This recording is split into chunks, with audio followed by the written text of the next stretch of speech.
We're moving so that we can all kick back and have a great new life in this beautiful new town. There is no such a thing as Stepford. Stepford is in the mind. Welcome to Stepford. Thanks. There is no Stepford, Connecticut in real life. Welcome to Stepford. We had to recreate the town of Stepford. From nothing, there is no town.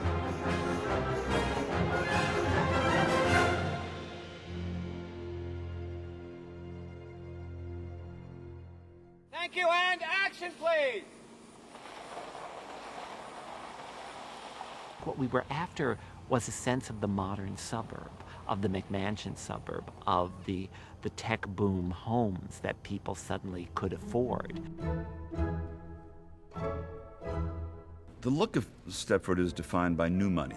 Computer people, electronics people, very new money. There's no real history and texture to this town. It's all spanking new, perfect. I'm with Stepford Realty. We spoke on the phone. You must be home. You go to Connecticut nowadays and you have 80,000 square foot homes with a mom, a dad, and one child. I call it cozy. And there's something both incredibly seductive and obscene about that lifestyle. It is a lifestyle which makes no apologies for being luxurious. And the metaphor for that world is the houses that people live in, which are much too big for their lives. It's like a library with very few books. Where would people never notice a town full of robots? Connecticut.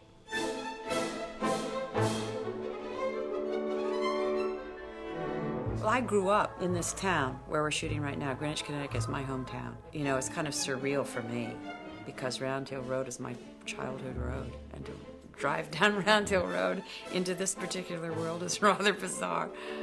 Let's do another one, please. When we have the sun, it's beautiful. When I was growing up, there were no Stepford Wives in Greenwich. No, it was quite different. Not to say that there are now. I mean, there is no real town there. They are shooting in places like Greenwich and historical old places in Norwalk and New Canaan. There's no town center. You know, we discussed, should we have a town center when we scouted locations, and then we decided, no, let's make it up with them driving through and we could see shots of houses and stuff like that, but they don't ever shop anywhere except this one supermarket. The houses in this part of the country, the perfect houses are based on classic models, which go back to colonial times and the federal design, which is all about moderation and balance. And the most successful of these places are based on an idea of good taste, which comes down from classical models. And that's what the movie is organized around.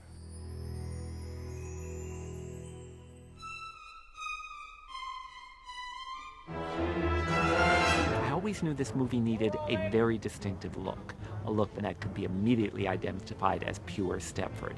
This film has such glorious outsized sets from ballrooms and barns and book clubs that it's not something you could do on the cheap or on the quick.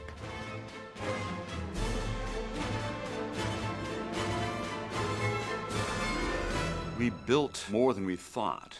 In part, it's because of the cast. We have such amazing cast members. What comes along certainly is hairdressers and wardrobe and all that stuff. And so it's usually better to have that all in one place in a studio than to take the whole horse and pony show to the location. So as a result, we built much more. We had the ballroom and the little garden outside. That was in Queens. That whole thing, the men's association, the garden that Chris and Nicole walk into, and the ballroom are all connected. They were all part of one huge set. And it was great because then you could connect the two. When Nicole and Bet are sneaking to look into the men's association at night, that's really where they were. They were really on the ballroom set, looking across the garden into the men's association. The Hunt Room is based on an existing room, you know. It is a room in Nesterwood, which is a mid-19th century, basically what we now call a robber baron's house, although I'm sure the gentleman who built it was not particularly a robber. The basic shape of the room is taken from that room. It's an octagon. And these incredible bookcases with the split curved pediments are line for line. You know, we never could have thought of the wonderful design detail. It's excessive, you know. Everything's grand, you know. Everything's... I mean, it's a neat room, actually. I wouldn't mind having one in my house. Except I would use different wood and different carpet and drapes, different colors, but I'm not a decorator, but... Then, because we didn't have enough studio space, in Yonkers, I never lifted a hammer. The crew built the house of Joanna and Walter. John, just the man of the house. You don't have to be outside for that, but I want to get the energy up between you two and everything. It was sort of an abandoned building, a huge armory that we converted into a set. We'll go again. Going again. And also the supermarket we built there. We decided to build the supermarket because where are we going to find a place that's that big that we can shoot in? Most of the time with supermarkets you have to shoot at night because they're open during the day and that's the only time you can get in. So we decided to build our own. The set we built wasn't big enough. So there's green screen work in that too as well. The last shot of the film is the very high angle shot where all the men are shopping. We built, I forgot how many aisles we built. Maybe it was 10 aisles. Something like that. And then after that, the set kind of went off onto the left side. Keep shopping. The upper left-hand corner of the screen is not real, it's digital. Here's what I'm going to do, guys. I have one good print.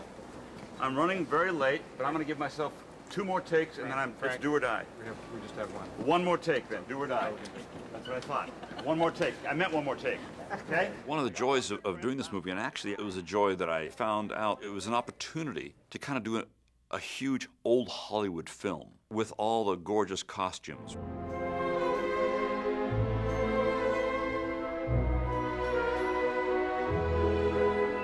Basically, we discuss color palettes in advance. I really like to find colors in the collaboration.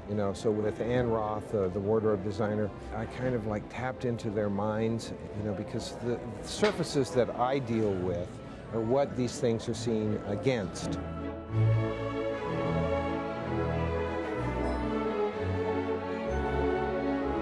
It's very easy to pay tribute to Ann Roth. Ann is just legendary. Of course, she hates being called that because she's just somebody who all she wants is to get the work right. She showed me all the dresses for the Stepford Wives, and I would say sometimes, I don't know, that doesn't feel right, and she'll fight me on it, or she'll say, okay, fine, and she'll disagree with me, but she'll always give me more choices. She's always looking to make that little special part of the scene stand out, Ann Roth, who designed our costumes, showed me a photograph from Town and Country magazine. And I have since met the woman because we're filming in her house. Basically kind of the blonde look, kind of the effortless, kind of Deneuve-y American version of Deneuve. She was thrilled. She's a lovely lady. But I said, you better wait to see the characters. A world of romance and beauty, of tuxedos and chiffon. We're doing the 4th of July picnic right now. Background. Rob Hahn, DP, is just walking past. Hi, kids. I did it all. I did the landscaping. I did the barn. I built the barn. I dressed all the women. No, I didn't do a damn thing. We have wonderful people, Jack, Govia, Anna. Basically, I make the decisions and they do all the work and I get all the credit. It is so perfect that it's something that if you could take away and literally put in a display in the Smithsonian as being wholesome and American. This is a perfect 4th of July. This is more than perfect, more than Norman Rockwell. It's Norman Rockwell then 10 times over to perfection, and that's Stepford. So now I got to go shoot. Great. The women are in these perfect kind of gingham gowns and all that and look very pretty. And then you see all these men with, lime-colored shorts and plaid shirts, and everybody had a little teeny cell phone attached to their belt and socks and sandals. They just looked awful. Little men, urchins with their beautiful wives. It's time for some sizzling Stepford square dances, so come on in. The square dance, was meant to be longer. And I shot it very long, so the actors square danced for hours. I think by the end of that, they didn't want to hear a fiddle and a bass ever again.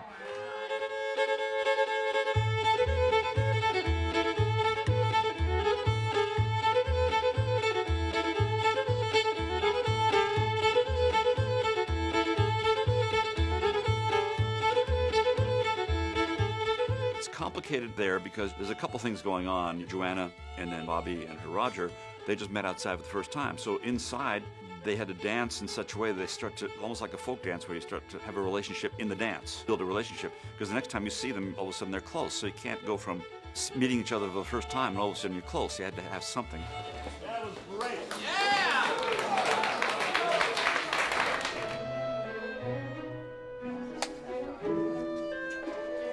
This is my book club, and there's a book that I think is the most important book that any of us will ever read. The Heritage Hills Special Edition Golden Deluxe Treasury of Christmas Keepsakes and Collectibles. And it's all very thrilling. Your pinecone snowman could be Jewish. Just add one of those little beanies. I do look at those books on occasion, and I do dream about being able to have the time to create a pinecone centerpiece for my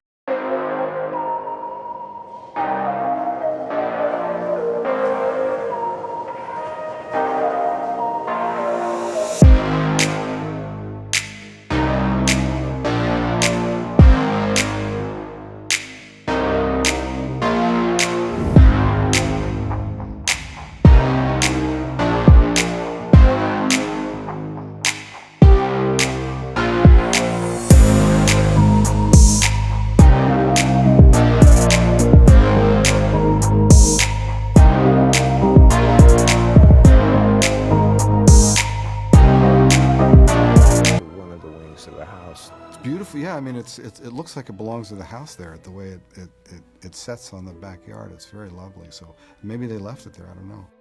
After we had built the pergola, we had to abandon the house because there was a pile driver that we couldn't stop working 3 miles away that was pounding out a granite rock for a hospital project. And you can hear it for miles around, and it's like every 30 seconds this thing pounds. And so we thought, well, this is a nightmare for sound. It's just going to be insane.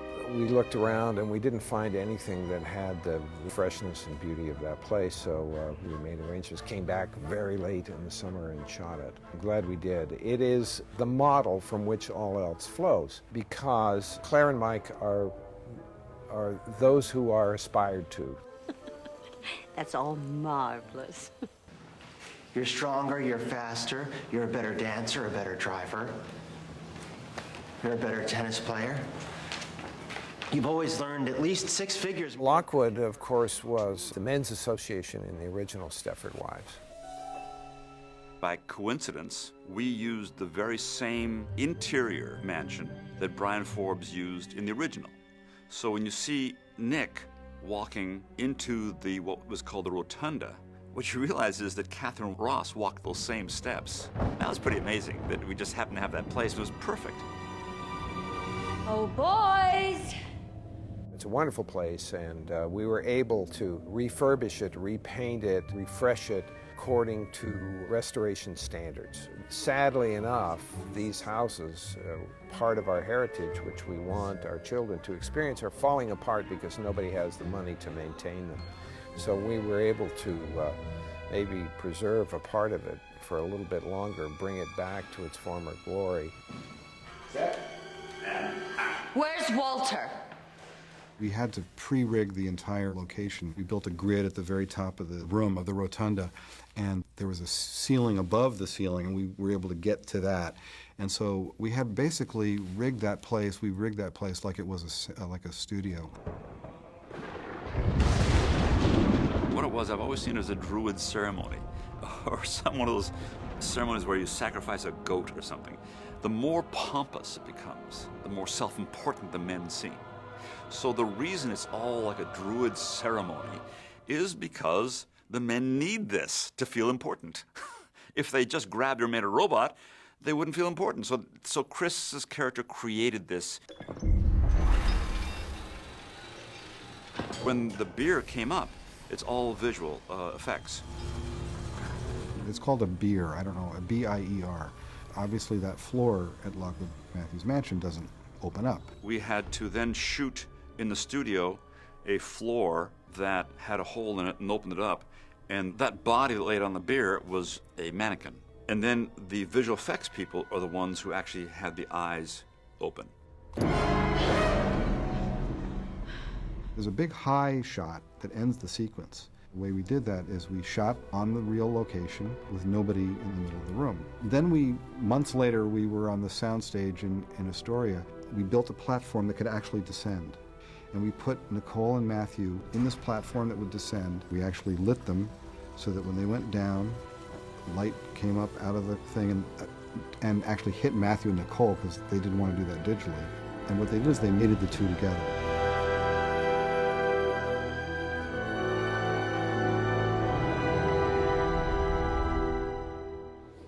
Chris and This is a happy snap moment. Could I just see you on the mark? Well, I'll tell you, I really love the ballroom scene because the first movie I ever saw when I was a child was The Merry Widow, and Lana Turner was in it, and Fernando Lamas was in it, and I never forgot it because it made such an impression on me. The color and the swirling dresses and the music and the beautiful people and the lighting and the shadows, and it wasn't so far off. I mean, the lighting in that scene is very similar to the lighting in The Merry Widow. I was quite shocked. The ballroom is the hardest thing I've ever shot. The ballroom is very, very tough. It went way over schedule, and I think it was scheduled not enough time in the first place. It was scheduled for something like 8 or 10 days, and I think it took us 30. I knew when I saw the schedule, I went, oh, this is going to take a lot longer than that. We're almost there. We just have to finesse some things here. There's a lot of character work. It's not just shooting dancing. It's shooting dancing and the characters changing. It was a big deal. In order to make it work, Pat Birch, our choreographer, took the actors aside and taught them. Let me just see you waltz in place, please. I'll give you 6 or nothing. 1, 2, 3, 4, 5, 6. In place. You keep it neat. 3, 4.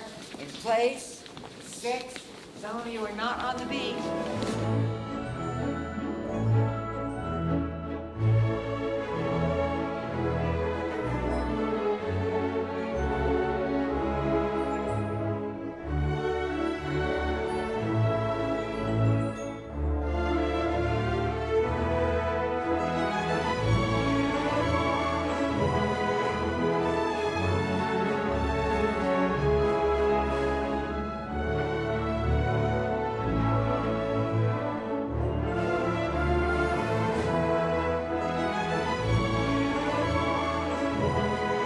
We had a big crane shot in the ballroom sequence where there's a dress twirling around, and then we go straight up and you see everybody in circles. For me, that was like Gone with the Wind. I mean, those kind of shots were so beautiful in that film. The ballroom was the climax. It was a really big, old Hollywood kind of ending. Great. Thank you so much. You guys really were great. What is happening is a Midsummer Night's Party thrown by the Men's Association and decorated by the Wives. So it's a combination of the two styles that run through the picture. One is a very heavy, Spartan, almost classic men's style based on what a man is supposed to be if he's really cool like Christopher Walken. And the second style is the style of his wife, played by Glenn Close. It's somewhat traditional. It's a little more rich than Martha Stewart, but it's the same idea. The ballroom scene it's unbelievable. The flower arrangements and everything is just impeccable. We found a wonderful floral designer, Chris Bassett, who joined us about halfway through the movie and really added this incredible layer of incredibly tasteful and luxuriant floral design. And it kind of transforms this world into a dreamland. A world of romance and beauty. A perfect world. Very good, everybody. Very nice. Very nice. Good. Thank you. Excellent. The hardest part of this movie, I guess, just making everything gel. Making sure that the actors are dramatic at the right time, and comedic at other times, and spooky at other times, and emotional at other times. Just making sure all those things meld into a good story and into good relationships. I just try and bring that material to life every way I can. I just kind of shoot the movie and have a lot of fun doing it.